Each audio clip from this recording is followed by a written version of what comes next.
vamos estudar o Evangelho segundo o Espiritismo. Antes eu peço a você que se inscreva no canal e ative o sino de notificação. Obrigado. A matéria que vamos estudar é Missão dos Espíritas, no capítulo 20. Palavras do Espírito da Verdade, Erasto. O Erasto, ele foi discípulo de Paulo, do apóstolo Paulo, naquela época. Não percebeis desde já a formação da tempestade que deve assolar o velho mundo e reduzir a nada a soma das iniquidades terrenas? Bendizei o Senhor, vós que tendes fé na sua soberana justiça, e que novos apóstolos da crença revelada pelas vozes proféticas superiores vá pregar o dogma novo da reencarnação e da elevação dos espíritos, segundo o bom ou mau desempenho de suas missões e a maneira por que suportaram as suas provas terrenas. Então aqui diz: não percebeis desde já a formação de tempestade que deve assolar o velho mundo, reduzir a nada a soma das perversidades terrenas? Bem, de fato, o mundo espiritual sempre trabalhou para a purificação e iluminação das pessoas, de maneira geral, dos espíritos. Porém, desde aquela época em que estava sendo pregado o Evangelho do Senhor Jesus, até hoje, as condições morais, intelectuais, culturais da humanidade mudaram muito, de maneira que houve muito avanço tecnológico, científico, cultural, intelectual. Porém, houve também simultânea decadência moral do ser humano.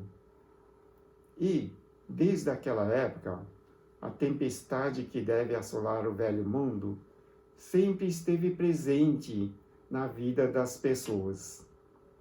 O velho mundo passou por uma fase bastante difícil da peste negra, da peste bubônica daquela época.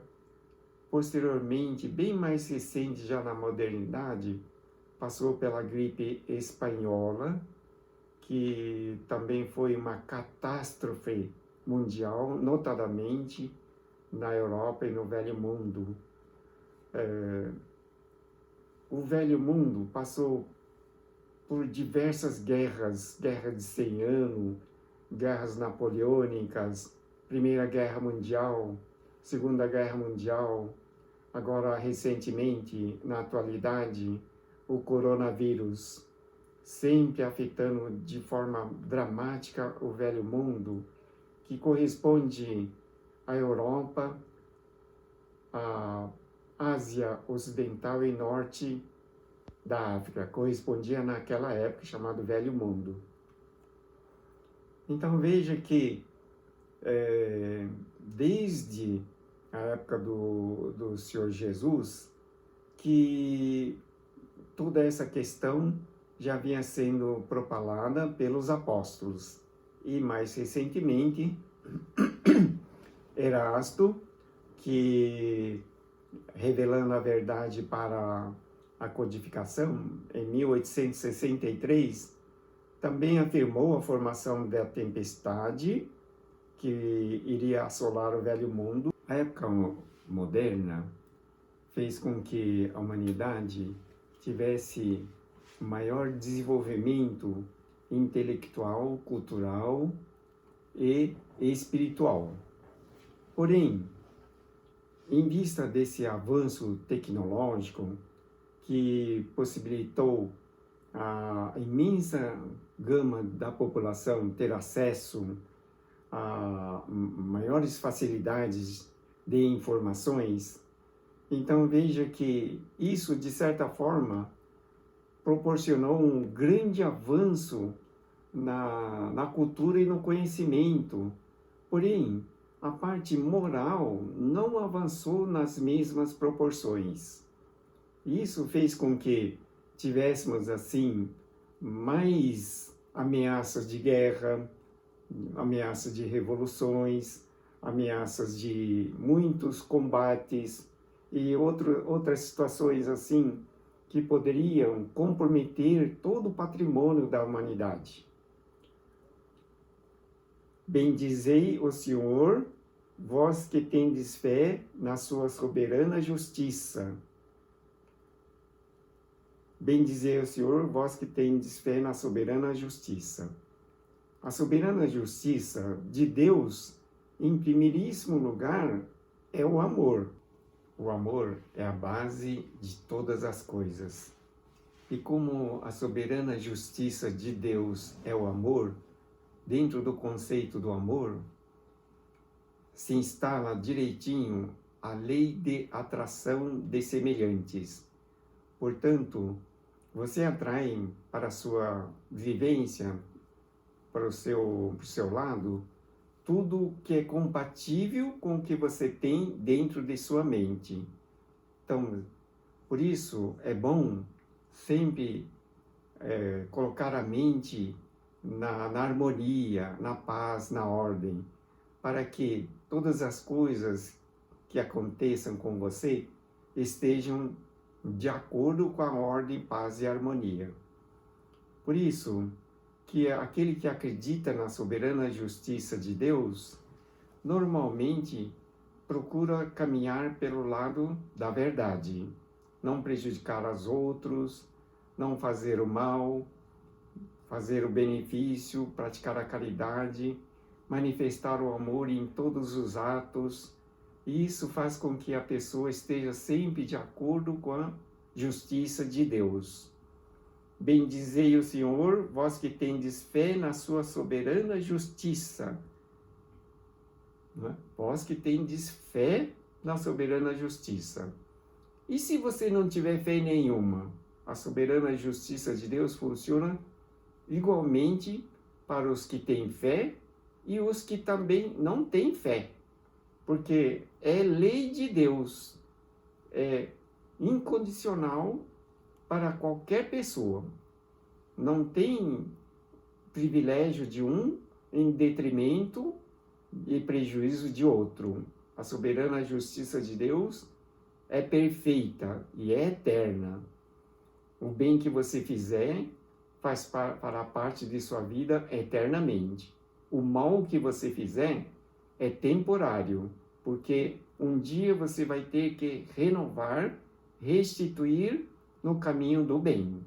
E quando você conseguir retornar ao caminho do bem, você estará se situando no caminho da vida eterna, porque tudo que você fizer de bem ao próximo, você mesmo é que vai colher. Segundo a verdade de Deus, a cada um segundo suas obras, cabe a cada um de nós preservar no caminho do bem, fazendo coisas boas, benéficas e proveitosas ao bem de todas as pessoas. Os novos apóstolos da crença revelada pelas vozes proféticas superiores diz: esses novos apóstolos devem pregar o dogma novo da reencarnação e da elevação dos espíritos. Então, os novos apóstolos da crença revelada pelas vozes proféticas superiores são exatamente aquelas pessoas que recebem instruções do mundo espiritual. Aparentemente, pelo conceito de muita gente, só os espíritas recebem vozes do mundo superior. Mas, na verdade, todas as pessoas têm a qualificação de médium.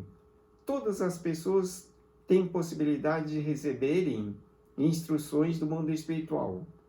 Porque todas as pessoas, na verdade, são médiums. Independente de qualquer atividade religiosa, as pessoas em geral, dependendo de suas atribuições, estão continuamente em contato com o mundo espiritual.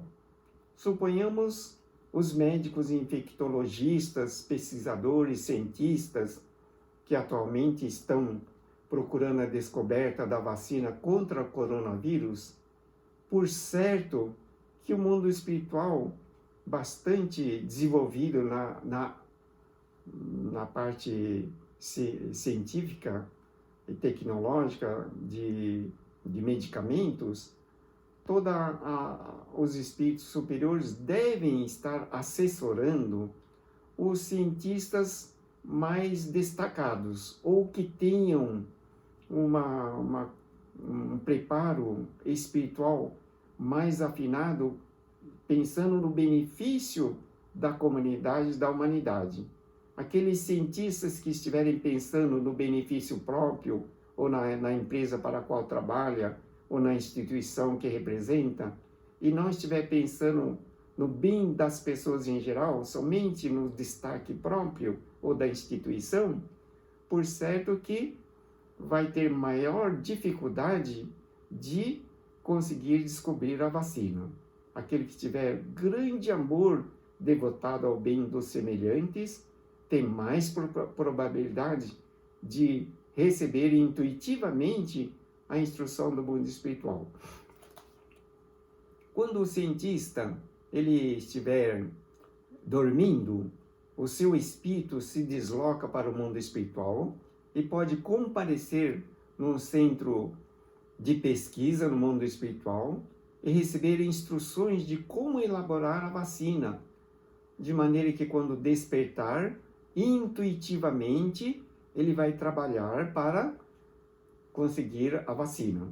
E assim, sucessivamente, os advogados, empresários, os produtores de medicamentos, os médicos, muitas pessoas que trabalham aqui na face da Terra recebem instruções do mundo espiritual.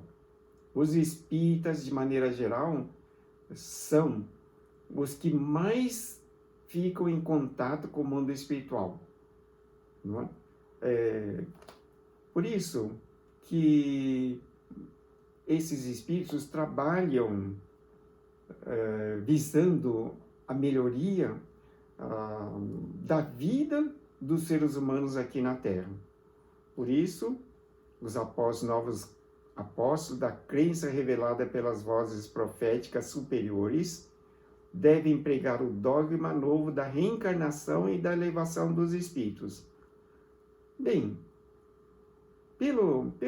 pelas instruções do mundo espiritual no livro dos Espíritos, pela codificação espírita de Allan Kardec, a partir de 1857, sabemos que os espíritos já revelavam há muito tempo o processo de reencarnação do espírito. O espírito, ele é eterno, imortal, indestrutível. A vida que vivifica o espírito é vida perfeita de Deus. Porque não existem duas vidas, só existe uma única vida, vida de Deus, que vivifica tanto o homem quanto todos os seres vivos da cadeia evolutiva, desde os insetos, micróbios, bactérias, micro-organismos, até os seres humanos. Todos são vivificados pela mesma vida de Deus. Então, a reencarnação é o processo misericordioso de Deus que dá a oportunidade ao ser humano se renovar, melhorar-se, evoluir. Por isso que diz o dogma da reencarnação e da elevação dos espíritos. Todos os seres querem evoluir. Uma vez eu fiz uma conferência para uma escola. Toda a diretoria, o corpo diretor, bem como os professores, e mais 600 alunos estavam no pátio, ali no salão. Aí eu perguntei, no início da conferência, quem é que deseja prosperar? Todos levantaram a mão. Não ficou nenhuma pessoa com a mão abaixada. Então veja, o desejo de prosperar é nato na alma humana. Por isso que o ser humano progride, ele progride sempre. Cada dia ele está se instruindo, adquirindo melhor experiência, ampliando o conhecimento e progredindo em todos os sentidos. A maldade não faz parte da alma humana, embora se pratique em todos os quadrantes da Terra. Porém, a maldade é uma instalação temporária da vida humana. Por quê? Porque toda maldade praticada, ela tem que se renovar, ela tem que reconstruir o bem. E, obrigatoriamente, para compreender a maldade, o ser humano passa pela mesma circunstância que praticou em prejuízo do próximo. Por isso que a maldade, o ser humano, no fundo, acaba compreendendo que não tem a sua recompensa. Não é? Todo ser humano acaba aprendendo, mesmo que ele demore milênios persistindo na maldade, um dia ele aprende que não tem consistência, ele fica cansado de praticar o mal e deseja melhorar-se. Então, é pela reencarnação que a misericórdia de Deus possibilita ao ser humano renovar-se. Renovar-se. Um assassino, ele é levado à renovação no cárcere humano pela justiça dos homens. Depois, aquele homicida, ele sofre no mundo espiritual, porque ele não vai para o mundo iluminado no mundo espiritual, ele vai para as trevas, notadamente para as trevas. Se ele tiver um bom antecedente, ele vai ser um pouco amenizado e os bons espíritos tentam reconfortá-lo no mundo espiritual. Depois ele é levado para reencarnar-se e vai se reencarnar na família daquele que ele cometeu homicídio. Vai viver junto, vai ter que ajudá-lo, vai ter que educá-lo, vai ter que suportá-lo ou fazer com que ele se eleve. Não? E depois ele vai receber a mesma moeda, ele vai ser morto, de acordo com os critérios da lei de justiça. Não é Deus que quer a maldade para o ser humano, nem o sofrimento. É o próprio homem que, na sua falta de educação espiritual, acaba entrando nessa situação tão catastrófica. Por isso, os dogmas da reencarnação e da elevação dos espíritos é um benefício que Deus concede a todo ser humano e concede também para todos os seres vivos da cadeia evolutiva. Por exemplo, você mata um micróbio, ele renasce instantaneamente. Instantaneamente. Um animal, um boi, um cachorro, um gato, que é morto notadamente pela maldade humana, eles se reencarnam no máximo em 3 vezes. Né? O ser humano, ele reencarna, dependendo da circunstância necessária, até em 5 anos posterior ao desencarne. Mas, em geral, ele permanece no mundo espiritual em torno de uns 40 anos para cima. Né? Alguns espíritos permanecem por tempo mais prolongado no mundo espiritual e se recusam a reencarnar. Os maus espíritos, os espíritos assim inferiores, necessariamente precisam reencarnar para prosseguir no caminho da evolução, no treino, na melhoria espiritual. Embora, muitas vezes, quando reencarnam, acabam esquecendo o propósito da reencarnação e continuam na vida, provavelmente, da situação anterior ao desencarne. E erram de novo. Não é? Por isso que Jesus disse, perdoa aos homens, porque eles erram muito. Não é? Então, a reencarnação e a elevação dos espíritos ocorre a cada um segundo o bom ou mau desempenho de suas missões, né? Então, a elevação só ocorre, depende da sua atitude, do que você estiver fazendo. Se você estudar na vida, procurar melhorar-se, ampliar o conhecimento, angariar virtudes pelo bem que você pratica ao seu semelhante, você vai evoluir. Você vai retornar ao mundo espiritual num patamar mais superior. Entretanto, você pode passar a vida totalmente no meio material, esquecido de Deus, não fazendo oração, vivendo exatamente como muitos seres humanos vivem aqui na Terra, distanciado de Deus. Então ele retorna ao mundo espiritual um pouquinho mais elevado de quando ele nasceu, porém não um avanço significativo.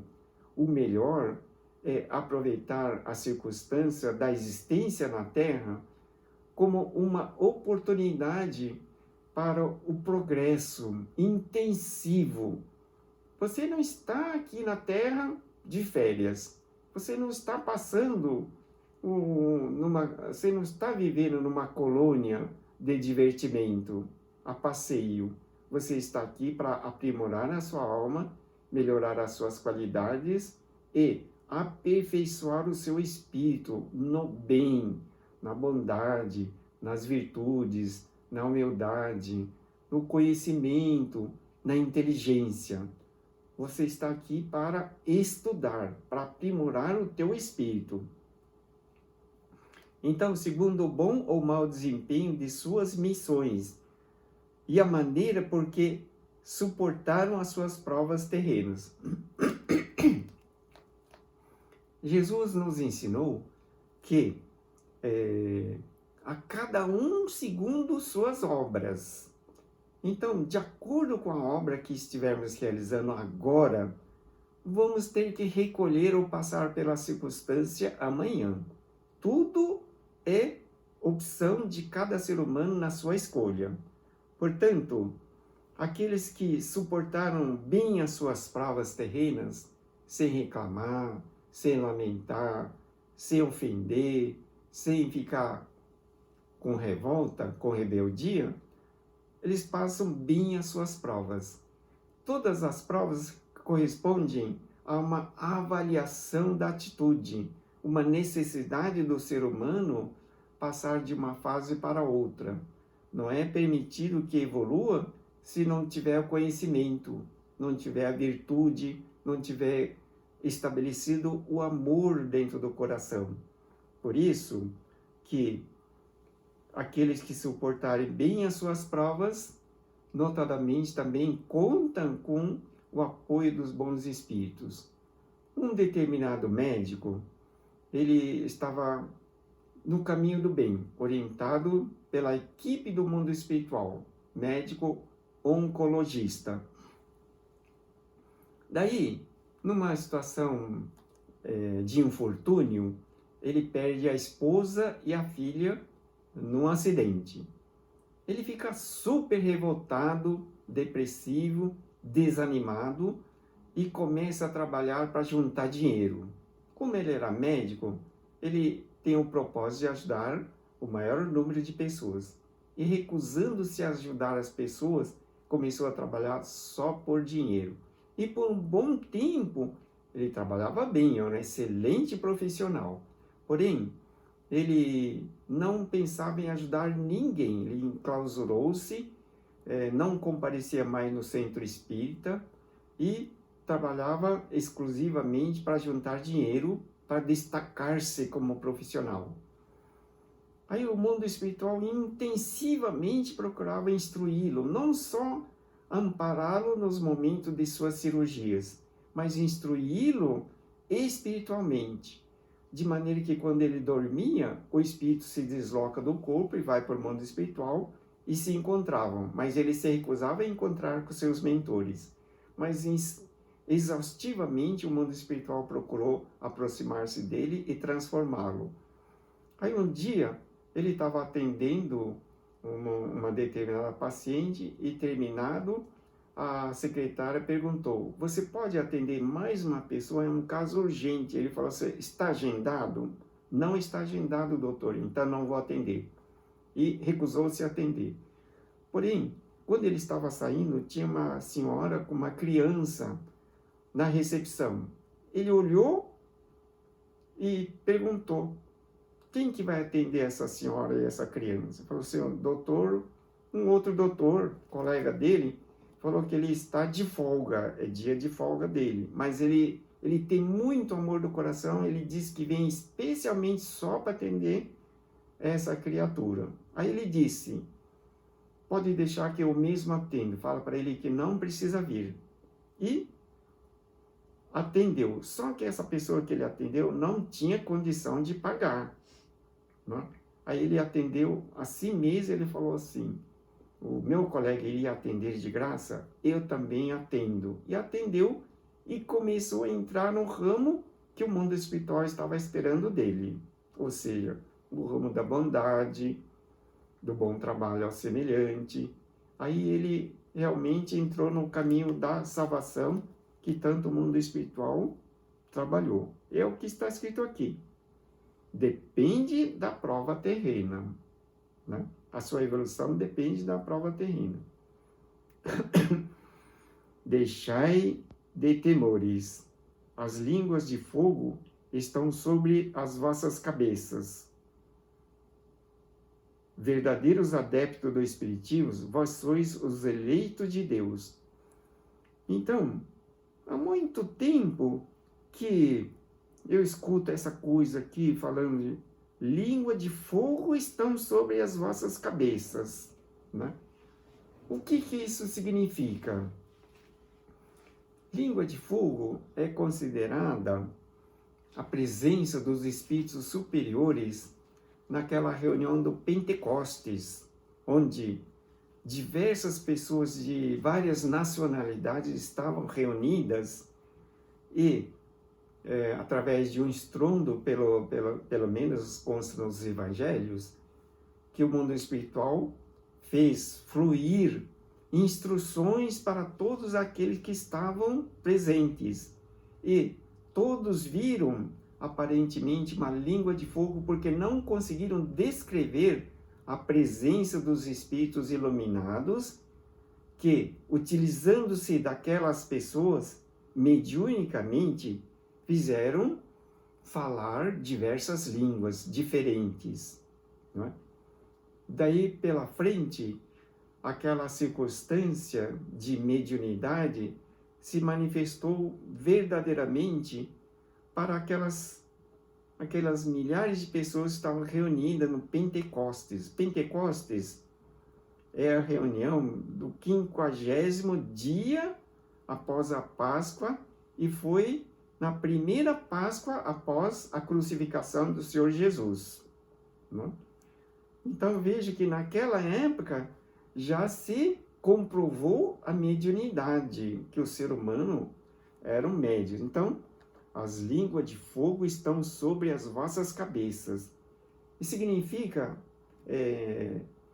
que os espíritos estão te orientando na sua necessidade de evolução. Qualquer que seja a sua necessidade, peça a Deus. Deus me oriente nessa situação, ou me proteja. Ato contínuo do seu pedido, um espírito versado naquela matéria, ou trabalhando como espírito protetor, vai estar do teu lado para te atender, não é? Verdadeiros adeptos do Espiritismo, vós sois os eleitos de Deus. Então, verdadeiros adeptos do Espiritismo, vós sois os eleitos de Deus.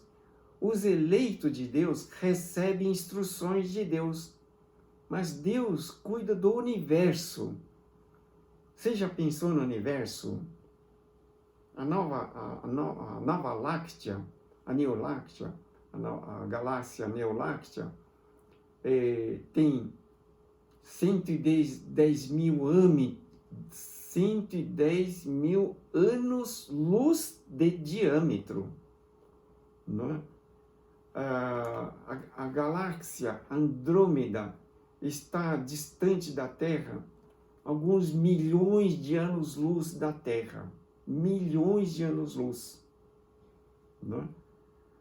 O Sol demora mais de 220 milhões de anos para fazer a sua trajetória.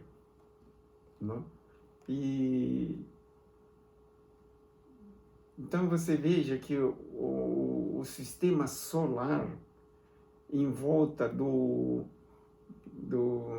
sistema Alcione demora 29 mil anos, 26 mil a 29 mil anos para fazer a sua trajetória, enquanto que a Terra demora 365 dias para fazer a trajetória em torno do Sol. E Deus precisa tomar conta de tudo isso. Ele não tem tempo de ficar olhando para você. Mas quando você pede, Deus está te ouvindo. Você está dentro de Deus, Deus está dentro de você. Instantaneamente, um espírito protetor estará ao teu lado te orientando. Uma vez tinha um senhor que queria assassinar a esposa. Aí, naquela noite que ele tinha planejado assassinar a esposa, os bons espíritos estavam presentes, porque sabia da intenção.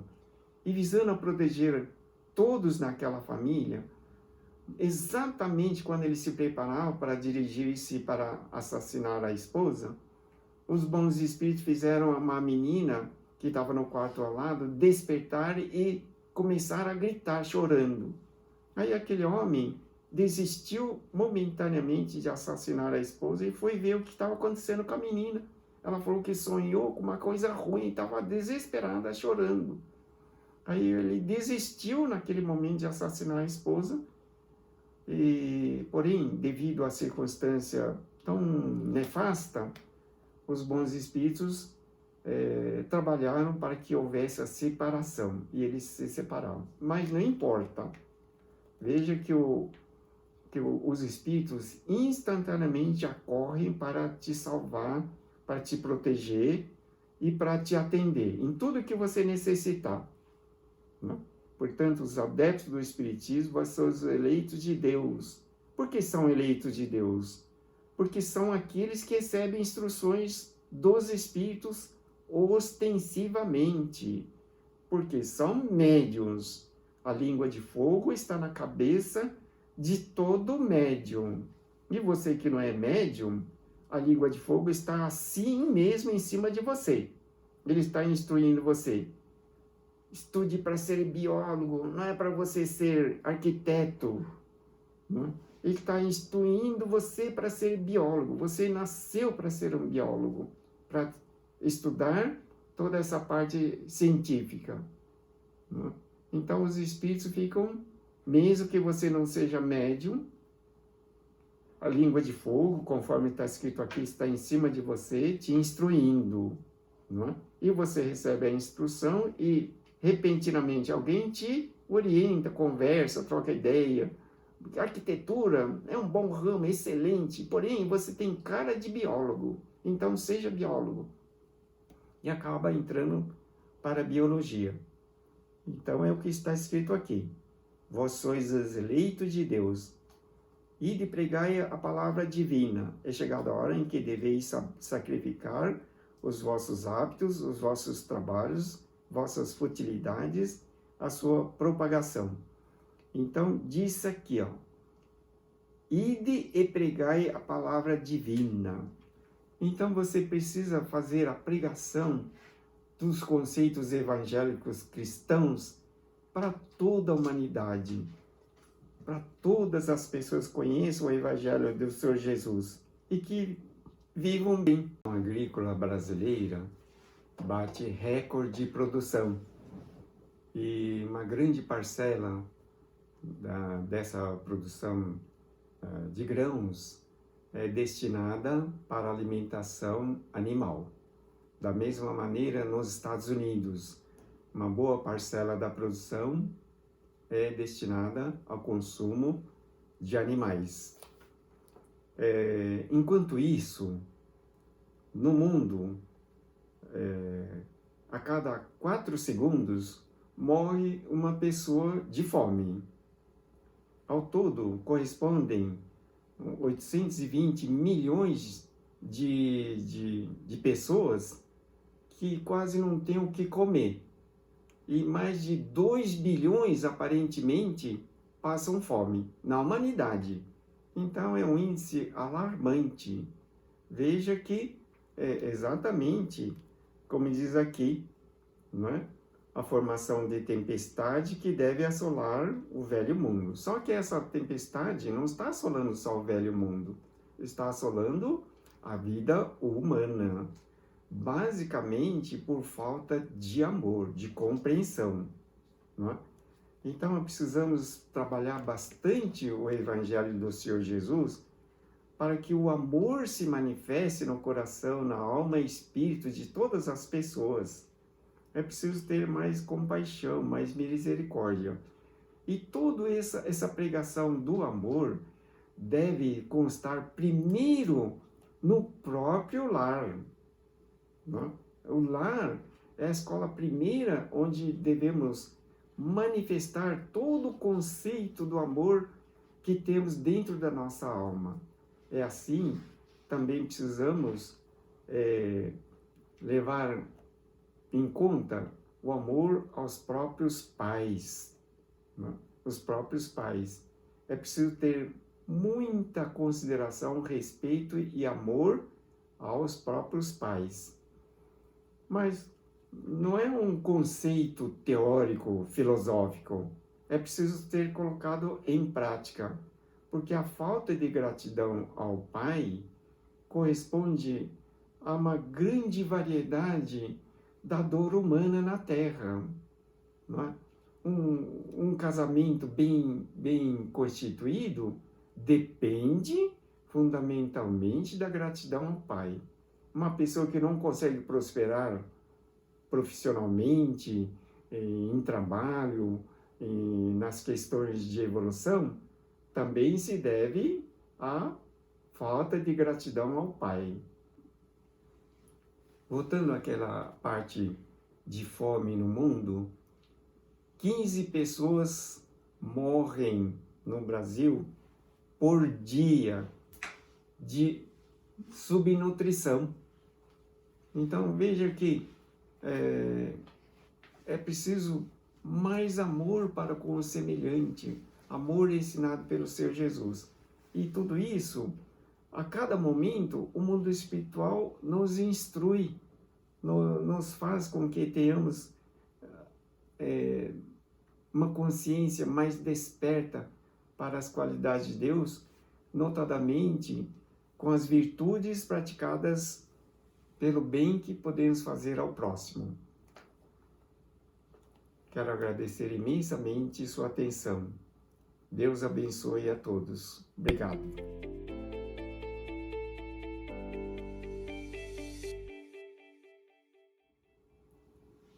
Vamos fazer a oração. Peço a você que acompanhe mentalmente. Para a compreensão dos desígnios de Deus. Deus está presente dentro de mim. Eu sou um com Deus. Conserve minha alma serena e pacífica. A sabedoria e amor de Deus conduzem minhas atividades em perfeita ordem e harmonia. Devoto amor e bondade em todos os momentos. Rogo a Deus paz em minha alma. Recebo com humildade as lições que a vida me oferece. As verdades de Deus renovam minha consciência. Amo e abençoo todas as pessoas ao redor. Espalho a luz e amor de Deus para iluminar o coração de todos. Dou graças pela elevação de minha alma perante Deus. Assim seja, graças a Deus. O livro de oração, os pedidos de orações, bem como o agendamento das consultas online, você pode fazer através deste site. Agradeço muito a sua atenção. Obrigado.